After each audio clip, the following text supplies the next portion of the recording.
Olá, sejam bem-vindos ao Frente a Frente, que começa agora. Com essa entrevista, estamos iniciando a temporada 2024 do Frente a Frente, com um dos maiores nomes de Alagoas, o melhor do Brasil no ambiente científico e cultural. Estou falando com muita honra do professor José Geraldo Marques, professor, doutor, pesquisador e cientista, portador de um largo currículo, ao qual destaco alguns. Ele é mestre em zoologia pela USP, doutor em ecologia pela Unicamp, pós-doutor em meio ambiente com distinção e louvor também pela Unicamp, doutor honoris causa pela UNEAL, professor aposentado de ecologia e zoologia da UFAL, professor titular pleno aposentado de ecologia e zoologia da UFES, de Feira de Santana, na Bahia, professor visitante ou convidado da Unicamp, da Universidade também de Évora, em Portugal, e da UNAM, no México. É consultor convidado pela Universidade de Teherã, no Irã, vice-presidente de seção na Universidade Hebraica de Israel, professor homenageado em Cuba, premiado pelo CNPq e pelo Ministério da Cultura pelo conjunto da sua obra, membro da Academia Alagoana de Letras, da Academia Alagoana de Educação e da Academia Alagoana de Medicina Veterinária. É autor de livros e artigos com publicação em níveis nacional e internacional. Portanto, seja bem-vindo, professor José Geraldo Marques, ao Frente a Frente, que nós estamos iniciando agora. Saiba que é uma honra, repito, tê-lo aqui no programa. Obrigado, Gorete. Esse bem-vindo me faz muito bem, porque eu sempre tinha um sentimento de que seria convidado um dia para ser entrevistado no seu programa. Eu adoro o modo de você fazer entrevista. Obrigada, E professor. tinha a maior vontade de pedir a você para ser entrevistado. Mas como eu nunca pedi na minha vida para ser entrevistado, nem imprensa, nem nada, tá? Digo, não, vai acontecer. Lamento não ter ocorrido antes, professor. Como eu disse, é uma É o honra. destino, tá? O universo tem as suas linhas, os seus entrecruzamentos. Então, eu me sinto muito, eu não sei dizer se alegre, feliz, é tudo isso de estar tendo essa oportunidade com você agora. Muito obrigado pelo convite. Eu que agradeço a sua presença aqui conosco. Professor, comecemos a nossa conversa, nosso bate-papo, com as questões relacionadas à Braskem. Hoje, Braskem, no passado, Saugema. É importante salientar que, naquela época, quando da autorização para a instalação da indústria, né? Lá no Trapiche, o senhor era secretário executivo de Meio Ambiente e foi contrário à instalação da Saugema. Sim. Por quê? Pouca gente sabe disso na atualidade, né? É verdade. E de uma forma, o senhor disse não de uma forma inusitada. Tá. Como dizia o senador Teotônio Vilela, tem uma frase lapidar, os nossos ventos sempre nascem longe. Não é? E eu acho que temos um dever histórico de contar a história para as futuras gerações. Eu sigo a linha de Burkes, de microhistória, de que uma das funções principais da história é manter as pessoas lembradas do que elas gostariam de esquecer. Então, hoje eu consigo contar a história, que é uma história que foi para mim muito sofrida, terrivelmente sofrida. Eu digo que eu entrei no governo para cuidar das coisas do meio ambiente em Alagoas, entrei de cabeça e quase saí sem ela, porque até ameaças de morte passaram a fazer parte do meu cotidiano. Mas nossos ventos sempre nascem longe. Então, se eu for cavocar, vou encontrar muita coisa que quase ninguém sabe, não é? Olha, em 1972, o Brasil foi representado por um embaixador na primeira Conferência Mundial do Meio Ambiente em Estocolmo. Foi um vexame. Então Tá? é histórico, né? Foi um vexame, porque no caminho até o aeroporto tinha inclusive placas dizendo: tragam a sua poluição para o Brasil. Nós queremos. Tá? Então, isso foi uma grande vergonha que repercutiu com muita força em cima do general Médici, na época. E então, com muita pressão internacional, ele se dá conta, de repente, que nós estamos ridículos perante o mundo, porque o Brasil não tem nenhum órgão que cuide de meio ambiente. Imagine tendo um estado como o do Amazonas com a Amazônia. Sim, mas o discurso que foi levado do Brasil foi que a culpa de poluição do Brasil era dessas pessoas pobres que não tinham educação, que sujavam os rios. Foi isso que foi levado. Se tocou em Amazonas, não. Tá? Inclusive, quando houve o congresso em Nairobi, na África, o meu orientador de ciência na época era o professor Vasconcelos Sobrinho, foi representar o Brasil. Ele me disse que recebeu uma instrução de que ele pudesse tocar nos assuntos de meio ambiente daqui do Brasil, mas não tocasse na Amazônia. Ele saiu daqui com essa ordem. Na época não era recomendação, era ordem. Não é? Então, Médici resolveu criar um órgão de meio ambiente no Brasil, mas não podia criar um ministério. Havia sérios empecilhos. Ele criou uma Secretaria do Meio Ambiente, a SEMA, né, que termina no que é hoje o ICMBio e IBAMA. E começa a pressionar os governadores para que eles também criem um órgão de meio ambiente. Tá? Não, mas não tem condições, não tem condições. Não, então cria as condições. Então foi nesse contexto que Divaldo Suruagi estava montando a sua nova equipe e então me convidou para responder por um órgão que já estava criado e publicado no Diário Oficial e ninguém nunca tinha ligado, que era a Secretaria Executiva de Controle da Poluição. Traduzindo hoje, seria uma Secretaria de Meio Ambiente. Exatamente. E aí me convidou. Não é? Com meu entusiasmo de juventude e meu entusiasmo de paixão pela ecologia que eu tenho até hoje, aceitei. Mas surgiu um problema. Golbery, o general Golbery, é quem dava o aval para o governador, quem é que ele montava. O governador era um marionete. E Golbery vetou meu nome.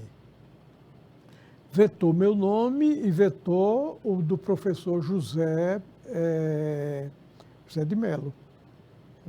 Não era de se estranhar, porque são concepções muito distintas, né? Mas na época o professor José de Mello tinha participado do movimento estudantil no Recife. Mas em 64 ele tinha aderido à Revolução. Não é? Eu tinha militado fortemente no movimento estudantil e continuei na linha que eu sigo até hoje. Né? Então, o Golbery vetou. Suruagi, que era um grande hábil politicamente, resolveu me manter.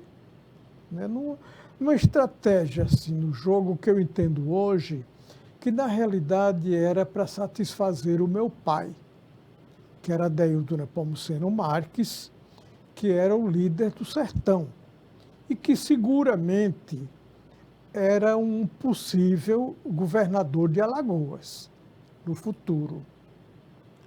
Então, Divaldo conversou com meu pai, foi meu pai que mandou dizer, olha, Divaldo quer falar com você. Eu vim falar com Divaldo aqui, nesse prédio da Assembleia. Então, ele me colocou a situação que tinha que criar um órgão de meio ambiente, mas não podia criar uma secretaria, havia vários empecilhos e ainda tinha o veto do general Golbery. Mas ele era um artista, não é? E ele conseguiu. Driblar então, essa dificuldade. Conseguiu. Você quer, só que eu vou lhe dar duas notícias. Primeiro, eu não posso lhe nomear, porque o general Golbery vetou. Segundo, eu não posso lhe pagar. E aí, professor? E aí, olha, eu disse, não tem problema não. Tá? Na época, eu contava com 2 bolsas de pesquisa científica. Eu contava com uma bolsa da CAPES e uma bolsa do CNPq. E essas bolsas, elas davam muito bem para que eu pudesse me sustentar. Digo, não, se é isso, não tem problema. O espírito colaborativo falou mais alto, não é, professor? Sim. Não, eu tinha consciência do que acontecia com o meio ambiente em Alagoas. Mas como se deu a sua saída dessa situação? Bom, como é que se deu a saída? A entrada foi por aí, tá? Só que quando eu entrei, eu não sabia nem o que é que eu ia fazer. Recebi de presente, tá, o projeto do complexo cloroquímico de Alagoas, da Salgema, o complexo da Salgema, para analisar. Quando eu peguei aquilo, então é impossível. Eu conversei com o governador, né? Olha, isso não pode acontecer. É puro nonsense, não é? Porque uma indústria de cloro-soda, por definição, é perigosa. Todo mundo sabe disso. E ela está sendo implantada numa ponta de restinga, que qualquer leigo na área sabe que é uma área frágil. Em frente ao mar, que tem mudança da linha de costa. E corrosão também, né? Sim. Em cima de uma restinga frágil. E atravessando, antes de chegar, um campo de dunas belíssimo. Era o que se chamava de paraíso ecológico na época. Digo, isso tudo vai ser destruído. Então, não pode ser aqui. Mas, como eu falava, o senador Teotônio Vilela dizia que nossos ventos sempre nascem longe. A Union Carbide americana queria, porque queria o ouro para ela. O presidente Castelo Branco não concedeu para ela, concedeu para Evaldo Luz. E aí tem uns imbróglios, digamos assim, porque logo o BNDES entrou com capital pesado, Evaldo Luz saiu, e aí a DuPont, a empresa DuPont, mas é a DuPont de Nemours, nos Estados Unidos. Aí ela entrou, disse, não, é meu, esse pedaço é meu.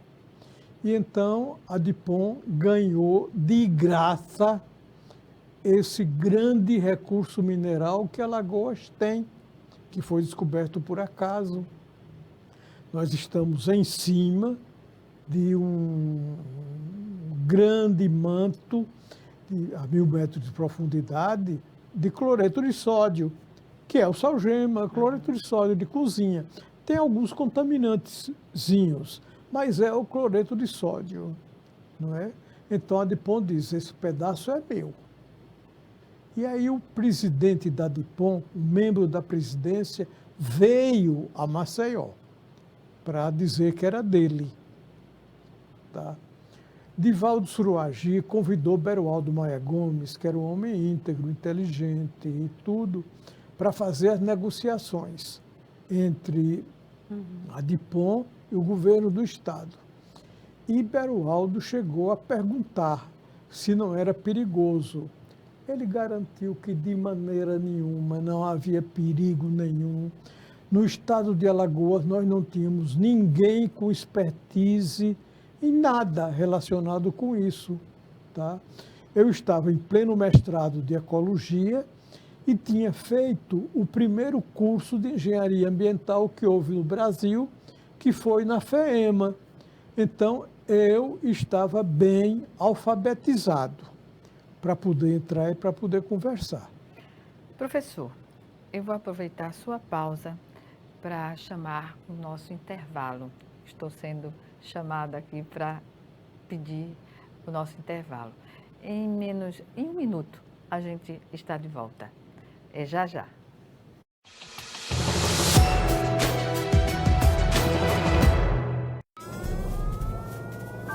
Há mais de 40 anos, um grupo de médicos criou uma organização de emergência médico-humanitária capaz de oferecer ajuda às pessoas em meio a desastres naturais, epidemias ou guerras, atendendo os mais necessitados sem se importar com raça, religião ou ideologia. Hoje, Médicos Sem Fronteiras envia equipes totalmente preparadas para responder a emergências por todo o mundo. Nossos profissionais são financiados por pessoas como você e eu. Conheça-nos, participe, apoie, porque juntos chegamos mais longe.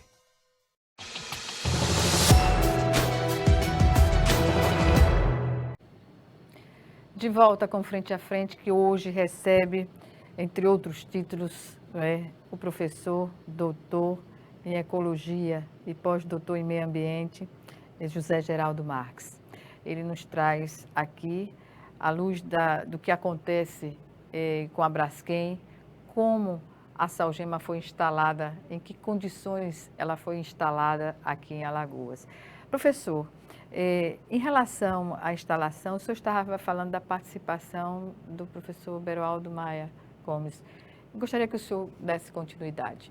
Olha, ele chegou a sugerir outro local, né? Porque ele estava convencido com meus argumentos de que não poderia ser naquele local. Mas a empresa DIPOM disse ou aqui ou em lugar nenhum. Nós queremos aqui. Tá? Ela tinha os motivos para querer ali. Né? Ganhou tudo de graça. Ganhou isenção fiscal, até usou e abusou e começou a escavar as minas sem pedir nenhuma autorização. Então, quando dizem que eu neguei autorização, não neguei porque nunca chegou na minha mesa nenhuma autorização. Eles estão ali clandestinamente até hoje. Tá? Única autorização que eles têm foi dada pelo presidente Médici, autorização de lavra. Mas não tem autorização de implantação nem de funcionamento. Porque eu comecei a falar, inclusive pela imprensa, olha, tem que ter a permissão para cavar essas minas. E quem deve dar essa permissão é o órgão de meio ambiente. E fique muito claro, deixei isso muito claro para governo, para imprensa, para tudo. E se vier para a minha mesa, já sabem, eu não autorizo. Então, a partir daí começou o meu reunião, retiro. Não foi em Palácio? Houve uma reunião em Palácio? Houve, já no fim. A partir daí, eu comecei a sofrer pressões de toda ordem, um verdadeiro assassinato moral, sofri coisas terríveis, inclusive ameaças de morte, não é? Mas me mantendo. Eu não, se vier para mim, eu não autorizo. Aí houve sim. Eu entrei em 74, Isso agora é 78, é quando eu vou sair. Eu aguentei de 74 a 78. Mas aí eu tive uma notícia que tinha havido uma reunião no Palácio que era para me defenestrar. Então, quando eu soube que tinha havido, e houve mesmo, já tinham me caluniado, difamado, feito assassinato moral. Então, olha, eles não vão me defenestrar, não, eu vou na frente. Então, eu não fui nomeado, tá? Não posso ser exonerado. Então, só fiz um bilhete na minha sala, dizendo que a partir daquele momento eu não respondia por mais nada do meio ambiente no estado de Alagoas. E mandei entregar ao governador. Eu já tinha alertado, não pode, inclusive, começar a cavocar essas minas. Então não foi surpresa para o senhor hoje ver Não, essa situação? Eu dei uma entrevista que virou a primeira página de jornal, eu dizendo: vão acontecer subsidências em Maceió. Eu disse isso no plural, inclusive. Era óbvio. Você pegava o projeto e você via que ia acontecer, não é? Então, nesse sentido, professor, o senhor tem um livro que está esgotada a edição. essa edição esgotou. Essa edição, Rasgando a Cortina de Silêncios, o lado B da exploração do sal-gema de Maceió, que é esse aqui. O que o senhor, digamos assim, a contribuição que se dá nessa O primeiro questão? capítulo desse livro é onde eu conto realmente essa micro-história da mistura da minha história pessoal com a minha história de Alagoas. Tá? Vai ser lançado agora a segunda edição, aqui e em Brasília, e eu acrescentei um novo capítulo. Então eu conto aí tudo o que aconteceu, não é? Comigo, o que se passou, o que se me caluniou, o que se me ameaçou de morte, tudo.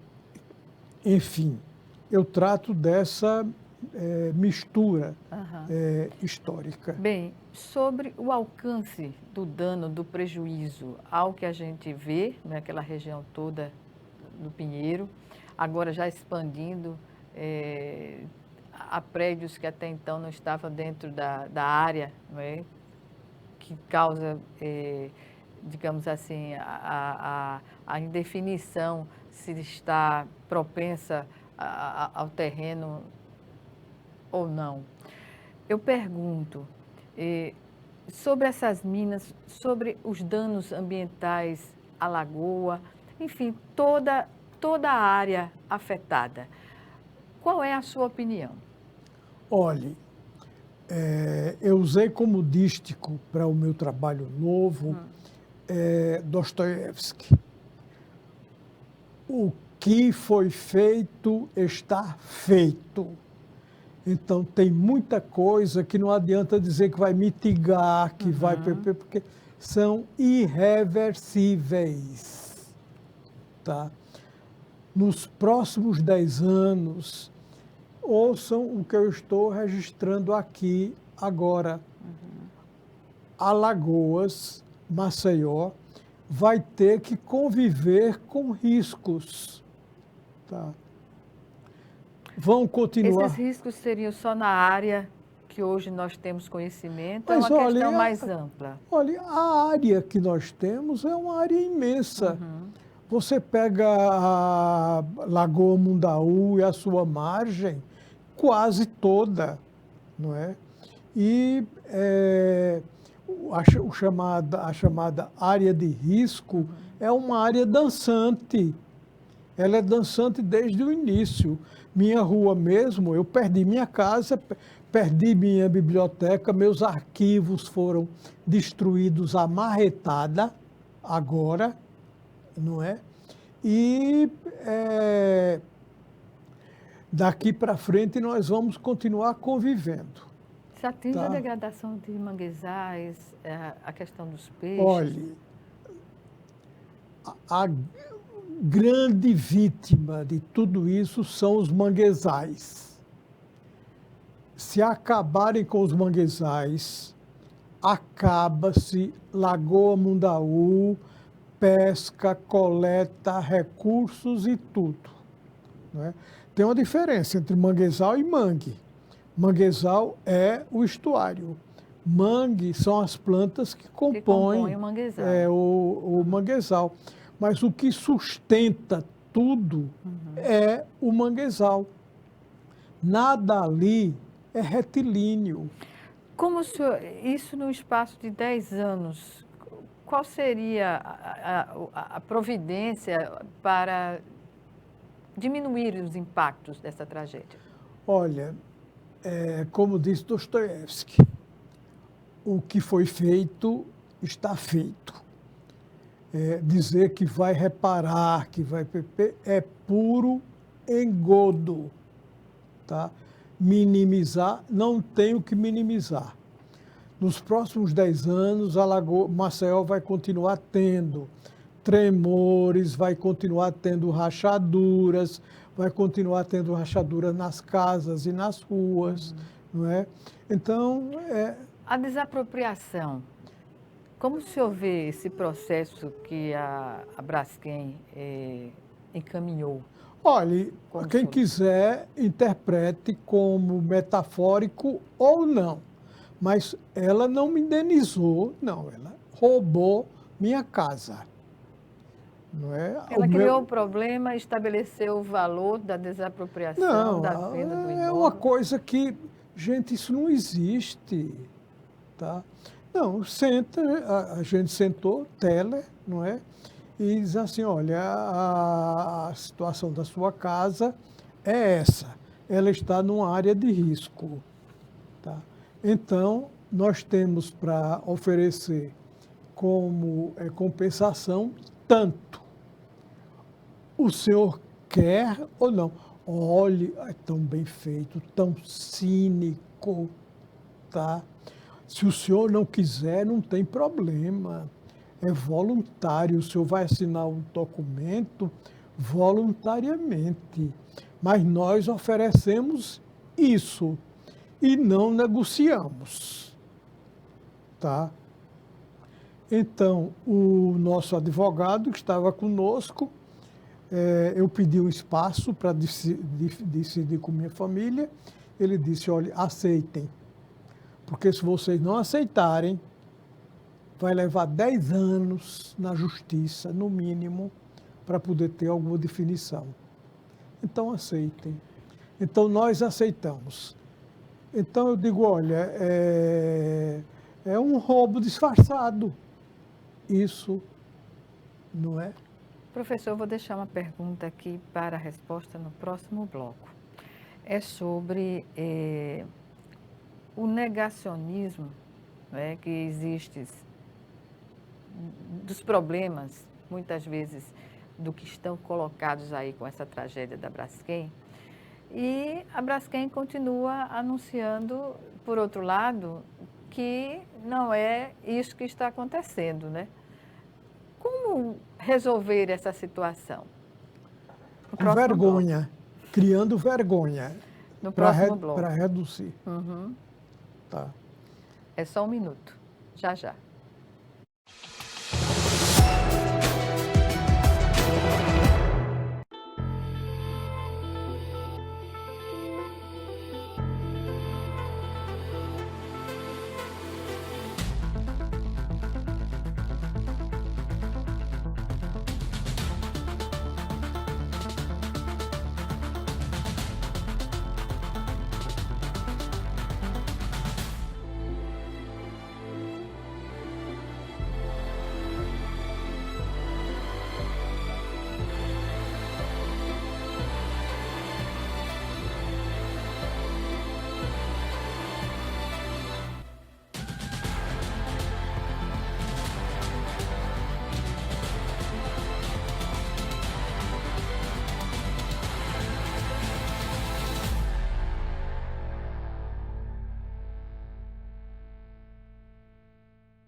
De volta para o último bloco do Frente a Frente, que hoje recebe o ecologista, ambientalista, biólogo José Geraldo Marques.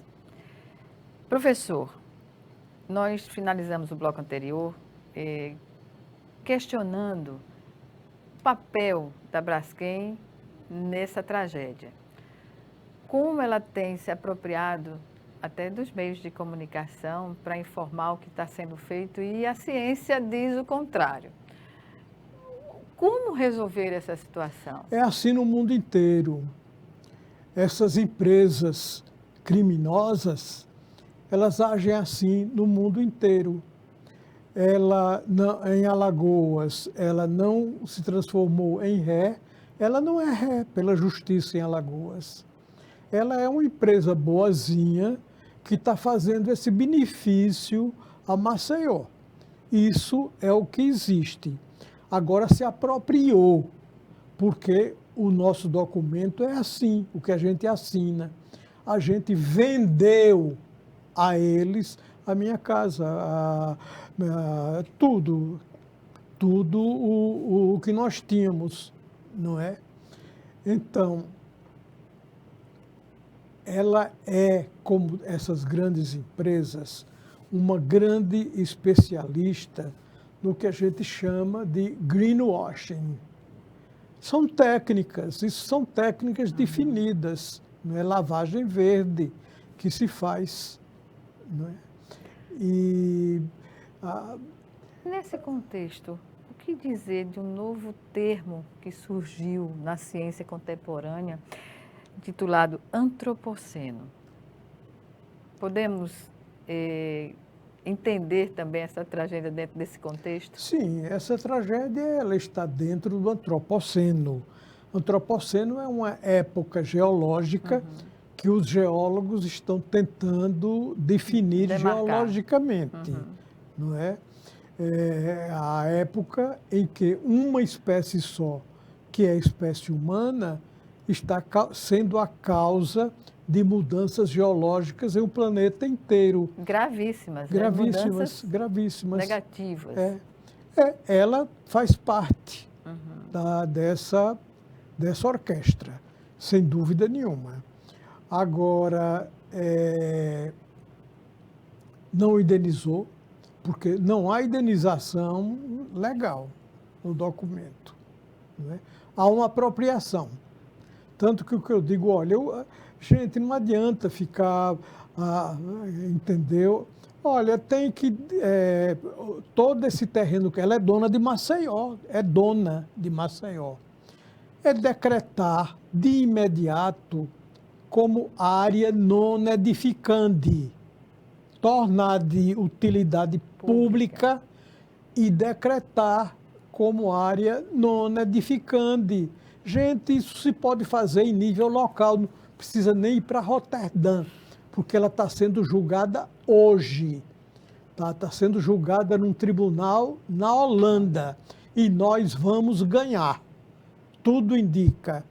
Professor, poderia-se sugerir a transferência do local inadequado da indústria? Olhe, eu cheguei no ponto da radicalização. Tentamos esses anos todos, inclusive chegarmos a um ponto de comum acordo. Ela não quis. Se ela quisesse, não tinha feito o que ela fez. É porque há toda uma estrutura. Então, eu cheguei no ponto... Eu atualmente estou aqui com você em 2 pontos novos na minha trajetória. Uma é essa. A cidade de Maceió e a planta da Braskem ali são incompatíveis. Sob todos os aspectos, né? A CPI, que já foi instalada, inclusive, está dando uma ideia de que vai ter reconciliações. Não, eu, pessoalmente, minha opinião pessoal, e posso justificar por quê, só que não temos tempo. São incompatíveis. Mas um dos diretores da Salgema disse a mim aqui publicamente, numa reunião da universidade, se olha, Zé Geraldo, é mais fácil mudar Maceió do que mudar a Salgema do lugar, não é? Então, é isso o que fizeram. E estou num estado novo, porque eu sou uma pessoa muito empática, tá? Eu sofro com as dores das pessoas que estão sofrendo, Gorete. Este sofrimento, professor, porque estamos no decorrer do último bloco do programa, eu perguntaria, isso entra na sua produção, na poesia? Claro que entra, claro que entra. Às vezes não tão explicitamente, mas eu tenho uma série de poesias sobre a Braskem. Mas hoje, agora, no Carnaval, Sim. eu estou numa fase nova, tá? Aqui, com você. Uma fase de super empatia, de muito sofrimento. Porque quando a gente vê o que aconteceu com a escola de samba, gente, não é hora de sambar, não. Está entendendo? Não é que eu seja contra, não. É lindo. Os pedaços que eu consegui ver são lindos.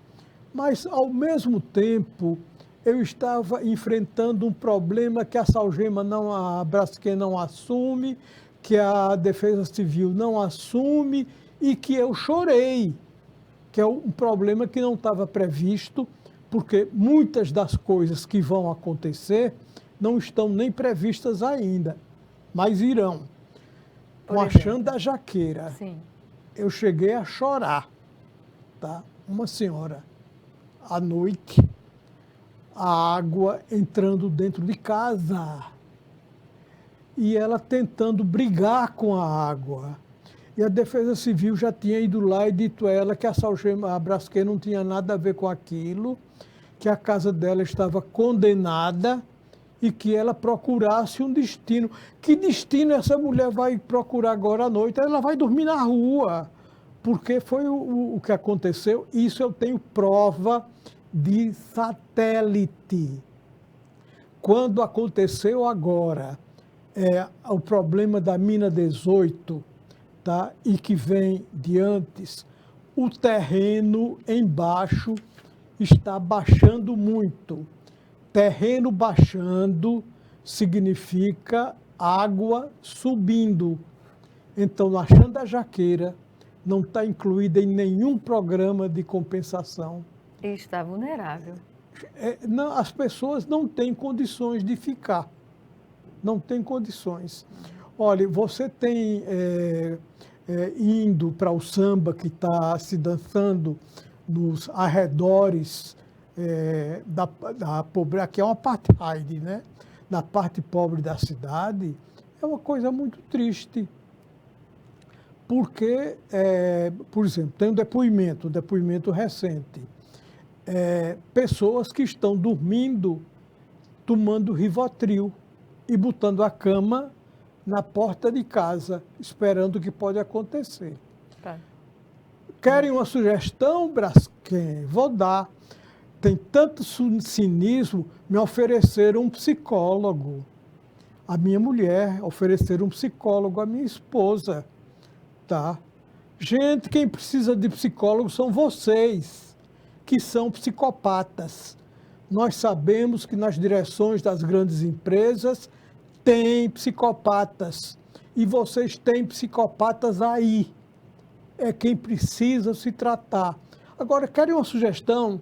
Já que são empresas tão boazinha, que estão fazendo tanto bem à cidade de Maceió, a população pobre, olha, é irônico o que eu vou dizer, mas vou dar duas sugestões.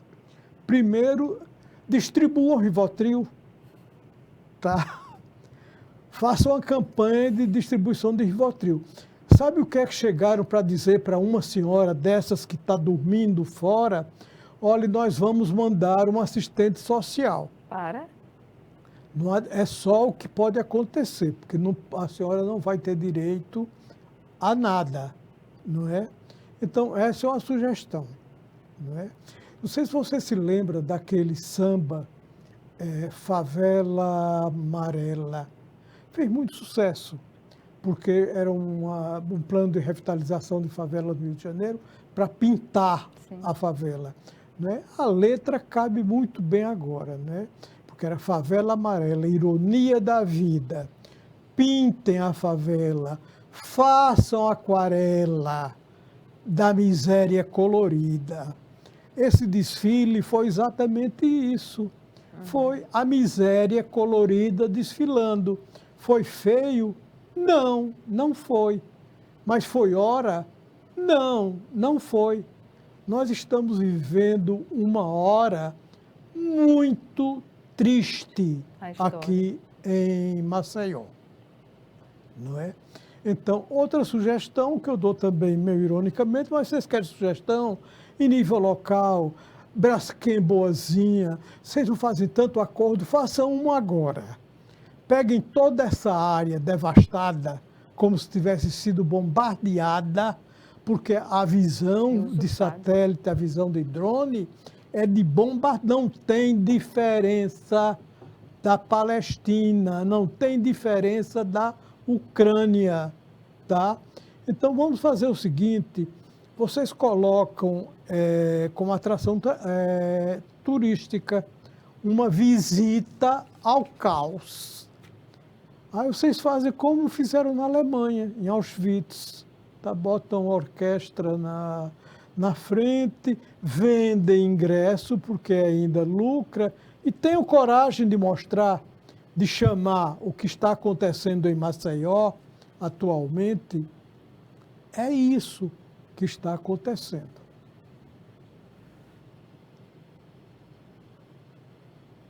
Pois bem, professor, é um quadro, digamos, dantesco, não é? E eu pergunto, a comunidade científica local não pode se resumir a um grito isolado. Como conduzir essa questão? Com a comunidade científica local. Sim. Olha, da comunidade científica local, o grupo que está realmente sendo financiado pela Braskem para poder fazer o levantamento da qualidade de água da lagoa é a UFAL. Fora disso, nós não temos ninguém da área científica local, a não ser a ABEL, não é, que faz voluntariamente, não é, que esteja sendo envolvido. A participação de profissionais. Não tem.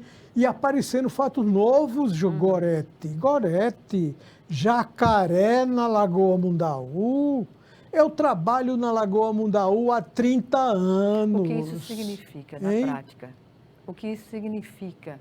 O que significa que tem jacaré agora na Lagoa Mundaú. Eu sempre soube que jacaré de papo amarelo tem nos manguezais. Mas faltando espaço para eles procuram outros, entendeu? Então nós temos fotografias agora, não é, de jacarés na Lagoa Mundaú. Faz parte da fauna da Lagoa Mundaú. É como se fosse uma explosão de jacarés que ninguém esperava. Eu entrar, como eu entrei esses 30 anos na Lagoa Mundaú com jacaré, entro não. E as catadeiras, e os caranguejeiros, e isso tudo, não é? As garças estão loucas. Alvoroçadas. Alvoroçadas. Porque ali é o dormitório das garças brancas. Alterou radicalmente. Elas estão loucas. Nós temos fotos, não é? Temos filme feito diariamente, não é?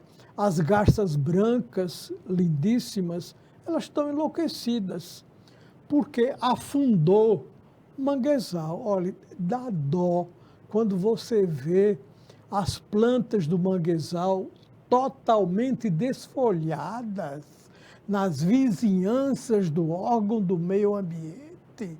Elas perderam ninhal, elas perderam dormitório. Elas têm peixe ainda para alimentação? Tem. É uma área de forrageio. Mas o resto nós não sabemos ainda. Professor, eu lamento informar, diante de tantos assuntos que teríamos a abordar, mas este sobre a Braskem, é que é uma atenção especial diante da gravidade que ele representa, no contexto geral do estado e da cidade de Maceió. Eu agradeço aqui a sua participação. Infelizmente, nosso tempo chegou ao fim, momentaneamente, porque podemos tratar de outras questões dessa e de outras questões em outro momento. Eu agradeço imensamente a sua participação. Eu também, aqui Glória, no até você, programa. porque você viu, parece que eu fui tomado por alguma coisa, porque você me chamou para uma entrevista e eu fiz comício aqui e não esgotei não, estou pronto para fazer comício onde for necessário fazer. Eu trabalho com provas, tá? Provas científicas. Ninguém pode negar. Então, muito obrigado. Sua avaliação é incontestável, professor. Parte desse princípio. Então, o senhor tem todo o direito de fazer o comício. Obrigada mais uma vez e até um próximo encontro nosso. Obrigado a você. Obrigada. Obrigada a você também que nos assistiu e até o nosso próximo Frente a Frente.